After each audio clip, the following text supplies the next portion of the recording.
Friends, welcome to my channel. और आज की ये फोर्थ वीडियो है मेरी HCF एंड LCM के ऊपर, जो CTET माह TET के मैथ्स के क्वेश्चंस पूछे जाएंगे उसके ऊपर मैंने ये वीडियो बनाया है। तो पहला क्वेश्चन है आपका, sum of all the factors of 96 which are the multiple of 8 is. Question समझने की कोशिश करो। इन्होंने बोला है कि जितने भी 96 के फैक्टर्स है उनका सम, कौन से फैक्टर्स जो सिर्फ 8 के टेबल में आते हैं उन सारों का सम निकालना है, मतलब सारों का एडिशन निकालना है। सबसे पहले आप ये करो कि 96 के फैक्टर्स क्या है, मतलब 96 कौन कौन से टेबल में आता है।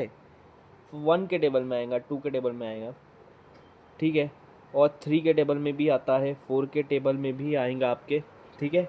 5 में नहीं आता है, 6 में नहीं आता है, ओ 6 में आता है, 6 के टेबल में भी आएगा, 7। अब ठीक है, मैं आपको बताता हूँ, आपको सिर्फ वो, हम लोग इसको और इजी कर देते हैं। सारे फैक्टर्स निकालने के बजाय हम वो फैक्टर्स निकालते हैं जो 8 के टेबल में आते हैं। तो डायरेक्ट 8 से स्टार्ट करते, 8 16 24 चेक करते। 8 के टेबल में 96 आएगा, ऑब्वियसली आएगा। 16 के टेबल में 96 आएगा और आएगा। 24 के टेबल में 96 आता है क्या, चेक करो, आता है। 24 4 था 96। 32 के टेबल में 96 आता है क्या, वो भी आता है, ठीक है।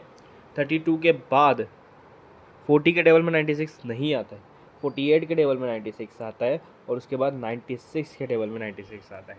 तो ये 1 2 3 4 5 6 ऐसे टेबल है जिन जो 8 के टेबल में आते हैं, जो ऐसे नंबर है इनके टेबल्स में 96 आता है। ये 96 के फैक्टर्स है, वो फैक्टर जो 8 के टेबल में आते हैं, जो 8 से मल्टीपल है, ठीक है।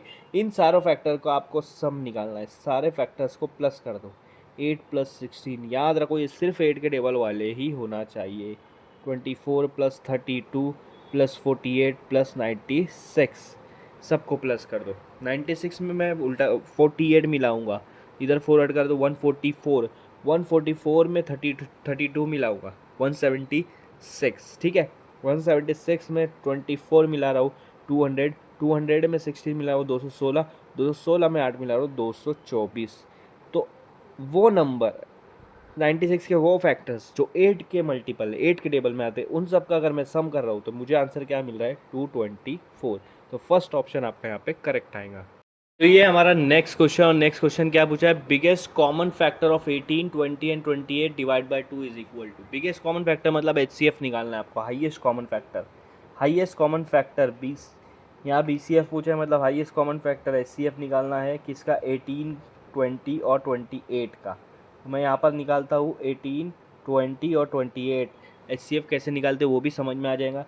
तीनों जो है वो 2 के टेबल में आते हैं, 2 9 18, 2 10 20 और 2 14 28। अब बचा 9 10 14, ये तीनों सेम टेबल में आ सकते हैं क्या, नहीं आ सकते। इसका मतलब आपको यहाँ रुक जाना है। HCF इसका क्या निकला है, आपको HCF क्या निकला है, 2। मतलब इन तीनों नंबर का HCF क्या है, 2। अब उन्होंने बोला है जो भी HCF आया उसको डिवाइड करो 2 से। 2 डिवाइड बाई 2 क्या होगा, 1 आएगा। 2 1 2, 2 डिवाइड बाई 2 क्या आता है, 1 आएगा। आपका आंसर क्या आएगा, 1, मतलब ऑप्शन नंबर 3। नेक्स्ट क्वेश्चन, और ये क्वेश्चन देखो CTET नवंबर 2012 में पूछा गया है। क्वेश्चन बहुत सिंपल है। Smallest common multiple of 12 and 16 multiply smallest common multiple of 10 and 15। मतलब आपको LCM निकालना है पहले 12 और 16 का, ठीक है। तो 12 और 16 का मैं LCM निकाल लेता हूँ। 12 और 16 या LCM, 2 6 12, 2 8 16। फिर 2 के टेबल में आएगा, 2 3 6, 2 4 8।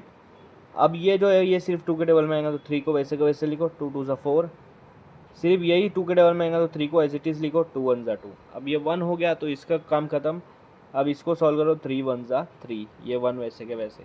ये नंबर को मल्टीप्लाई कर दो, आपको LCM मिल जाएगा 12 और 16 का। 12 और 16 का देखो, 2 2 4, 4 2 8, 8 2 16, 16 3 48। तो LCM मिला आपका पहले वाले का 48। अब सेकंड वाले का LCM निकालना है। सेकंड वाला आपका 10 और 15 है, ठीक है। 10 और 15 इसको सॉल्व करो तो 2 के टेबल में तो नहीं आएगा, 5 के टेबल में आएगा। 5 2 10, 5 3 15। ये 2 के टेबल में आएगा, 2 1 2। 3 तो नहीं आता 2 के टेबल में, 3 को वैसे वैसे के वैसे लिखो। अब ये वाला सॉल्व हो गया, 1 का 1 नीचे उतारो, 3 1 3, ठीक है। ये तीनों को मल्टीप्लाई करो, आपको LCM मिल जाएगा किसका? 10 और 15 का। 10 और 15 का एलसीएम क्या है? 5 2 ज़ा 10, 10 3 ज़ा 30।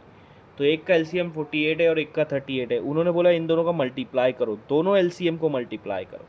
ठीक है, मैं इसको मल्टीप्लाई करूँगा। 48 मल्टीप्लाई बाय 3 कितना होता है? 50 मल्टीप्लाई बाय 3 150 होगा। 48 मल्टीप्लाई बाय 3 होगा 144, और आखिरी में ये ज़ीरो है तो लगा दो ज़ीरो। 1440, मतलब ऑप्शन नंबर 3 आपका करेक्ट आएगा।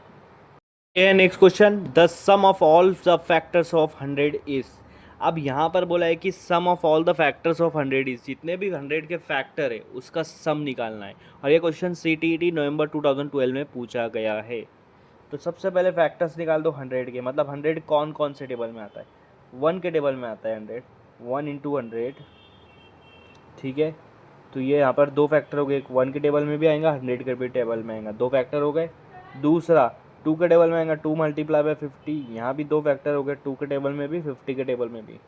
3 के टेबल में नहीं आता है, 4 के टेबल में आएगा, 4 मल्टीप्लाई बाय 25, तो 4 के और 25 दोनों के टेबल में आता है, इसका मतलब दो फैक्टर्स ये भी हो गए। 5 के टेबल में भी आता है, 5 मल्टीप्लाई बाय 20, यहाँ भी दो फैक्टर्स हो गए उसके। ठीक है, यहाँ भी दो फैक्टर्स हो गए। ठीक है, उसके बाद 6 7 8 9 के टेबल में नहीं आएगा, 10 के टेबल में आएगा, 10 मल्टीप्लाई बाय 10। तो यहाँ तो दोनों सेम नंबर है, तो इसलिए एक ही फैक्टर्स है, 10 के टेबल में आता है। ठीक है, 10 के बाद आपका यहाँ पर कौन से टेबल में आएगा? 20 के टेबल में तो हो गया 25, बस इतने फैक्टर्स है। कौन कौन से टेबल में आता है? 1 के टेबल में, 2 के टेबल में, 4 के टेबल में, 5 के टेबल में। सम बोला है इसलिए प्लस कर रहा हूँ, 10 के टेबल में। उसके बाद इधर 20, 25, 50 और 100, ये सारे के टेबल्स में आता है। ये मतलब ये सारे नंबर, ये सारे क्या है? 100 के फैक्टर्स है, इनका सम निकालेंगे। 100 प्लस 50 150, प्लस 25 175, प्लस 20 195, 205, 20 में 5 में प्लस 5 20 210, 210 मतलब 210 प्लस 4 214, 216, 217।